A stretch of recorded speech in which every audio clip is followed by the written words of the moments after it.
In the world of Warhammer Fantasy, the Kingdom of Bretonnia is a shining beacon of hope and prosperity, all created on the tip of a lance. The Knights of Bretonnia are driven and empowered by their faith in the Lady of the Lake and her chalice and her promise. But what if all of that was a lie? What if that gift and promise was something used by someone else to manipulate humans into doing their bidding?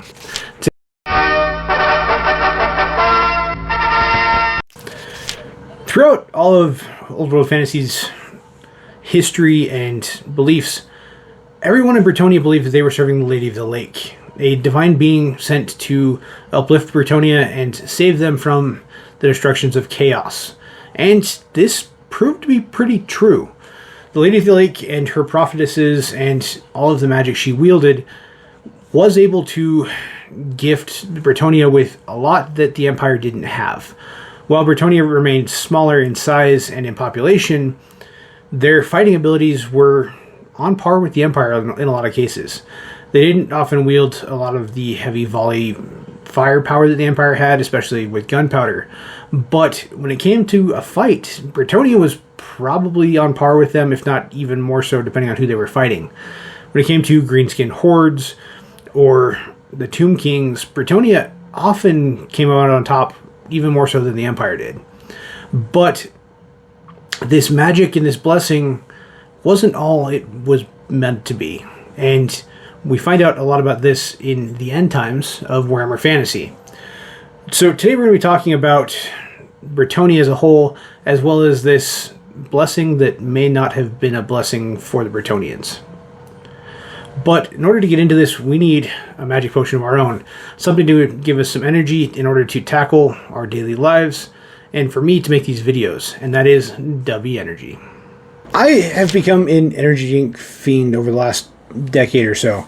I've struggled to find one that I really like. But with my sponsor W, that all changed almost overnight. I was able to find energy drinks I like the Japanese yuzu flavor, and Japanese soda, and all that fun stuff, as well as really cool drinkware. I've become a fan of Freerin lately, and they did just collab with them for some really cool bottles and things like that, as well as cool merch. So if you want to try out a clean, healthy energy drink that has a lot less negative effects than anything else, the only thing you're going to get from W is a caffeine boost, unlike a lot of the other energy drinks where you're going to be feeling sick, or sometimes they just taste horrible, and you want to look cool drinking it, just like I do. Check out w.gg and use code WARGAME, which you're going to pull up right here, for 10% off. w.gg, code WARGAME. If you enter that code, you'll get 10% off your first order, as well as any subsequent orders as well. And that goes to help sponsor the channel today, and have to give another shout out to my longest sponsor, W, once again. So let me get some more energy, and we'll get back to the video. Before we get into the depths of this potential lie and the attacks in the comments by all the Bretonnian fans, yes, I know you're going to be there, we're going to have to talk about the actual background of the lore and the beliefs of the Bretonnians. So let's dive into it. As the owner of a Bretonnian army that I still haven't painted, it is actually next on the slate after my goblins are done, I do have to give them credit. The story of Bretonnia starts with a desperate heroism and a drive to survive. During its mess, the lands of Bretonnia were a warring mess, surrounded by hordes of greenskins lurking in the plains to their south, and beastmen of chaos in the forests all around them. They were constantly at war, striving to just survive. And this is what led to a lot of the desperation and hope and grasping at every straw they could. These simple wars that consumed them constantly were quickly whittling away at their ability to even stand and survive. And if you've seen any of the lore or read it, it's a really rough time. But Gilles Le Breton is the man who stepped up in their most dire hour. He was their one real competent general who stepped up in order to try and save his people. With his last desperate nights after a major battle with the Greenskins, they stopped by a quiet lake in order to drink and relax and refresh before they had to go back into battle. It was at this point that the lady emerged, a beautiful etheric being rising from the waters of the lake, holding a chalice out to them in almost deific standing.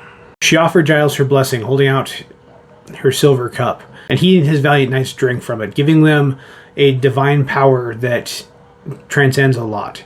These knights quickly became known as the Grail Knights, the leaders of Bretonnia, and the founders of the nation as we know it. Under these new banners of the Grail Knights charged out into more hordes of greenskins, driving them back at every turn, pushing them deeper and deeper into the grasslands and away from their own territory.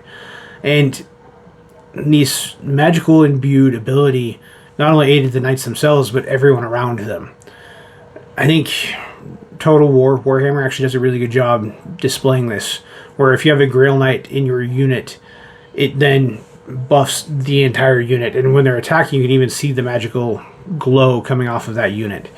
And this is how I've always pictured the Grail Knights and how they acted during this battle.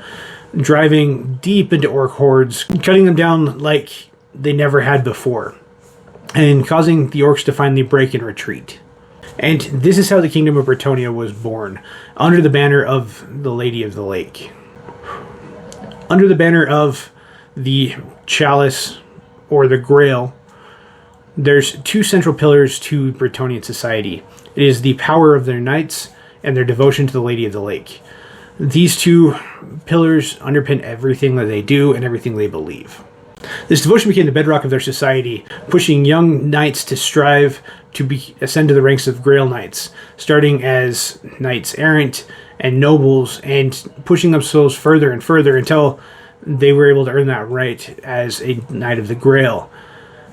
And through this path of the Knights of the Realm, they quickly become some of the most skilled warriors in the Warhammer Fantasy world that, in a 1-to-1 ratio without magic, are extremely destructive and are extremely powerful.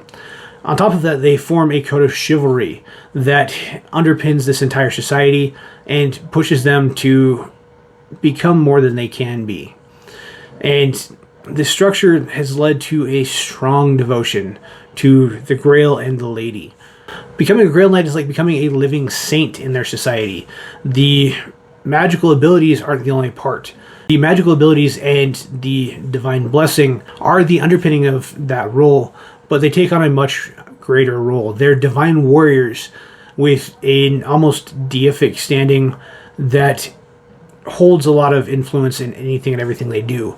It's almost like a cardinal or a pope in the Catholic Church at this point. When they step into a room and they give an order, it's followed without question. There's nothing that stops them or changes anything about it. And this world is a really fascinating one to kind of study and learn about. This entire society is watched over by Fey enchantresses, known as the Lady's representatives or the prophetesses or priestesses. You'll often see them running in the Bretonnian armies as their spellcasters. These enchantresses and damsels use magic in order to solidify the Grail Knight's power and aid them in their fight, as well as serving as priestesses to the people, encouraging their understanding of the Lady of the Lake and their belief in it. At the end times, this belief has lasted for well over 1,000 years, and this structure is one of the most solid and stable structures of belief, besides maybe the Sigmarites, in the fantasy world. But as everything kind of comes to a head, the truth comes out and everything kind of becomes a little unstable. For some people looking from the outside in, there have always been questions about who the Lady is and what she actually means to the Bretonnians. There's a lot of little red flags, if I can put it that way, when it comes to who she is and what she does. And the obvious one is her and her primary priestesses, the Fey enchantresses. Everything about them is too suspiciously elven. They move with fluid grace and have a lot of the narrow features that are very common with elves.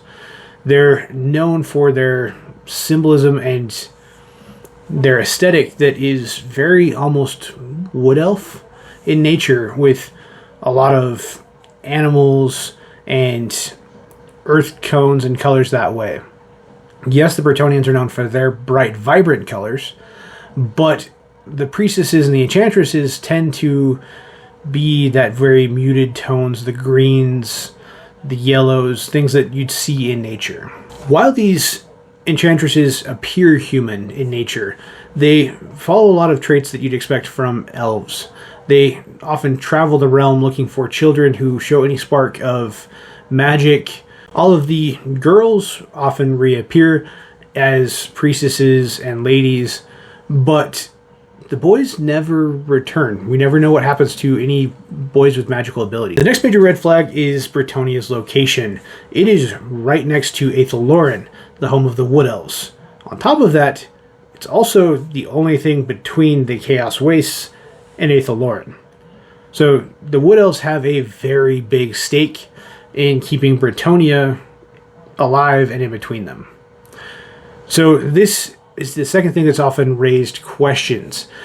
With the Wood Elves' desire to remain free of chaos, and all of the other elven aesthetics that we see through the enchantresses and the ladies, and the nature of the magic itself, we often get some interesting clues. But the nature of the lady's power is probably the biggest clue. A lot of the nobility is able to wield some part of the magic, having been blessed by the lady through the chalice or the grail, but the vast majority of the population is completely without magic. They have no ability or power to protect themselves in most cases without the help of grail knights or the blessed of the lady. This leads to a power imbalance that causes a lot of devotion and faith and pure reliance on the same beings whose magic comes from an unknown source, that at least isn't chaos. It does very much portray as a clean magic that is able to influence the world around them without being hyper-destructive like most of the magic of chaos is.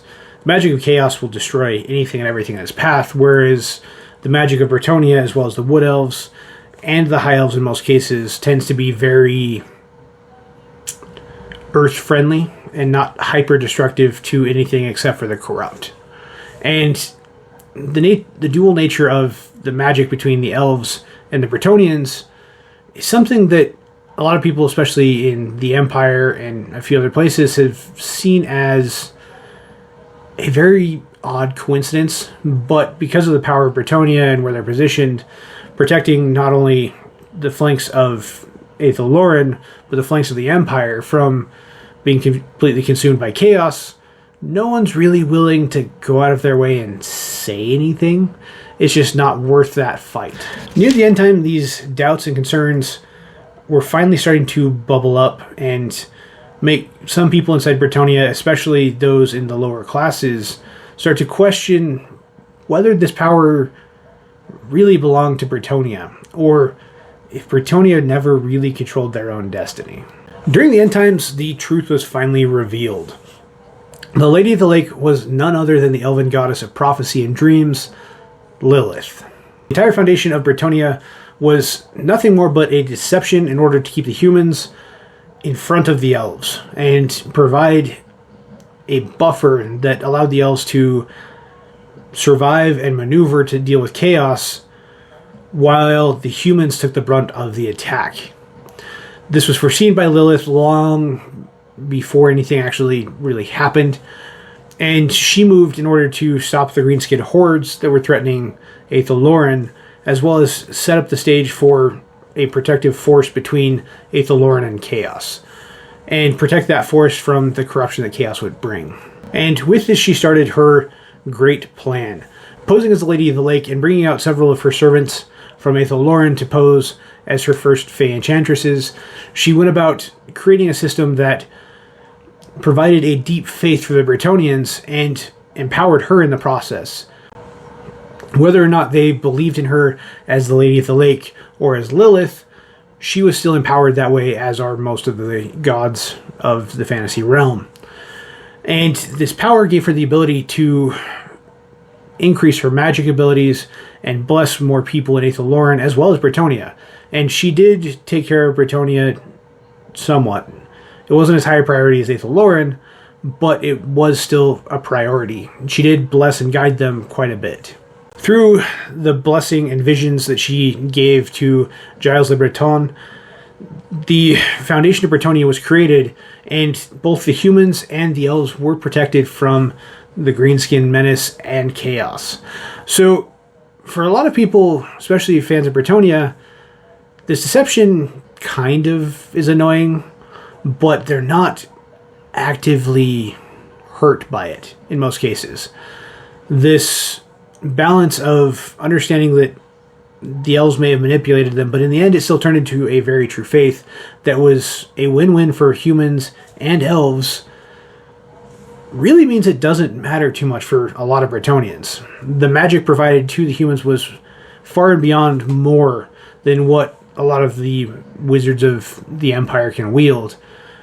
And the Sect of the Lady of the Lake did provide a lot of structure. While it did provide a pretty strict and controlling caste system, there were still some bonuses. If the Empire maintained control and everything continued the way it was, I honestly don't know if the human race would have survived. The greenskin hordes were already driving back the Empire's forces, and the only thing standing in their way were the Bretonnians in the first place, or the people who would become the Bretonnians. And honestly, without the blessing of the Lady of the Lake, by the lore, they probably only had a couple more years left until they broke too. And I don't think they would have broken in the sense of they would have fled. I think they would have been massacred by either the greenskin hordes or the rise of chaos, or something in between. This would have left the wood elves exposed and Aethelloren exposed to first a horde of greenskins and then chaos. And one of the things elf magic does not hold up well against is chaos, especially the forces of Nurgle and Tzeentch. The forces of decay and corruption tend to not play well with elves. So this protection was a win-win for both. Both survived, both mostly thrived. Like I said, the caste system wasn't the world's best, but if it's your choices are that or dead, that's a question to be decided by the peasants, I guess. So I'll let you guys decide. Let me know in the comments below what you guys think. Was this a real grand deception? Was it just Lilith being Lilith version 2 as Lady of the Lake? Was this a good thing? Was this a bad thing? Should the Bretonnians be worried about it? Or is it something that ended up being a win for them, so they should just keep going with it? Because they still receive the blessings of Lady of the Lake. Obviously, the end times ended all of that, but it still ended up pretty good for them. So, don't forget to like and subscribe. We have a lot of really cool videos coming. We are shifting more to focus on the old world because that is what you guys watch more. So, let me know in the comments below if there's any other topics you want me to cover. And make sure you guys like and subscribe. And check out W Energy and use my code WARGAME to get 10% off. W has been a great sponsor for me and a big fan of this channel.